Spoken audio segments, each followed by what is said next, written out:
Praise the Lord. എബ്രായർക്ക് എഴുതിയ ലേഖനം 2-ാം അധ്യായം 1 മുതൽ 17 വരെയുള്ള തിരുവചനങ്ങൾ. അതുകൊണ്ട് നാം വല്ലപ്പോഴും ഒഴുകിപ്പോകാതിരിക്കേണ്ടതിന് കേട്ടതധികം ശ്രദ്ധയോടെ കരുതിക്കൊള്ളുവാൻ ആവശ്യമാകുന്നു. ദൂതന്മാർ മുഖാന്തരം അരുളിച്ചെയ്ത വചനം സ്ഥിരമായിരിക്കുകയും ഓരോരോ ലംഘനത്തിനും അനുസരണക്കേടിനും ന്യായമായ പ്രതിഫലം ലഭിക്കുകയും ചെയ്തു എങ്കിൽ, കർത്താവ് താൻ പറഞ്ഞു തുടങ്ങിയതും ദൈവം അടയാളങ്ങളാലും അത്ഭുതങ്ങളാലും വിവിധ വീര്യപ്രവൃത്തികളാലും തൻ്റെ ഇഷ്ടപ്രകാരം പരിശുദ്ധാത്മാവിനെ നൽകിക്കൊണ്ടും സാക്ഷി നിന്നതും കേട്ടവർ നമുക്ക് ഉറപ്പിച്ചു തന്നതുമായ ഇത്ര വലിയ രക്ഷ നാം ഗണ്യമാക്കാതെ പോയാൽ എങ്ങനെ തെറ്റിയൊഴിയും?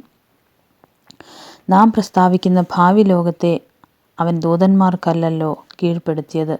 എന്നാൽ മനുഷ്യനെ നീ ഓർക്കേണ്ടതിന് അവനെന്ത്? മനുഷ്യപുത്രനെ സന്ദർശിക്കേണ്ടതിന് അവൻ എന്തുമാത്രം? നീ അവനെ ദൂതന്മാരേക്കാൾ അല്പം മാത്രം താഴ്ത്തി. തേജസ്സും ബഹുമാനവും അവനെ അണിയിച്ചിരിക്കുന്നു. നിന്റെ കൈകളുടെ പ്രവൃത്തിക്ക് നീ അവനെ അധിപതിയാക്കി. സകലവും അവൻ്റെ കാൽ കീഴാക്കിയിരിക്കുന്നു എന്ന് ഒരുവൻ ഒരിടത്ത് സാക്ഷ്യം പറയുന്നു. സകലവും അവന് കീഴാക്കിയതിൽ ഒന്നിനെയും കീഴ്പ്പെടുത്താതെ വിട്ടിട്ടില്ല. എന്നാൽ ഇപ്പോൾ സകലവും അവന് കീഴ്പ്പെട്ടതായി കാണുന്നില്ല. എങ്കിലും ദൈവകൃപയാൽ എല്ലാവർക്കും വേണ്ടി മരണം ആസ്വദിപ്പാൻ ദൂതന്മാരിലും അല്പമൊരു താഴ്ച വന്നവനായ യേശു മരണം അനുഭവിച്ചതുകൊണ്ട് അവനെ മഹത്വവും ബഹുമാനവും അണിഞ്ഞവനായി നാം കാണുന്നു.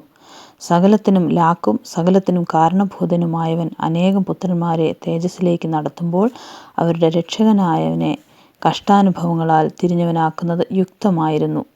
വിശദീകരിക്കുന്നവനും വിശദീകരിക്കപ്പെടുന്നവനും എല്ലാം ഒരുവനല്ലോ. പിതാവ് അത് ഹേതുവായി അവൻ അവരെ സഹോദരന്മാർ എന്ന് വിളിപ്പാൻ ലജ്ജിക്കാതെ, ഞാൻ നിന്റെ നാമത്തെ എൻ്റെ സഹോദരന്മാരോട് കീർത്തിക്കും, സഭാമധ്യേ ഞാൻ നിന്നെ സ്തുതിക്കും എന്നും, ഞാൻ അവനിൽ ആശ്രയിക്കും എന്നും, ഇതാ ഞാനും ദൈവം എനിക്ക് തന്ന മക്കളും എന്നും പറയുന്നു.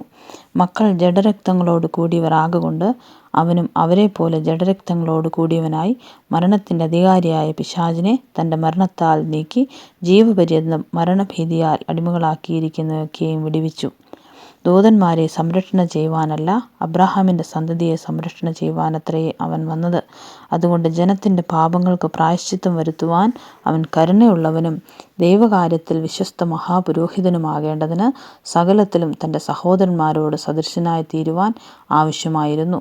താൻ തന്നെ പരീക്ഷിതനായി കഷ്ടമനുഭവിച്ചിരിക്കയാൽ പരീക്ഷിക്കപ്പെടുന്നവർക്ക് സഹായിപ്പാൻ കഴിവുള്ളവനാകുന്നു. ആമേൻ.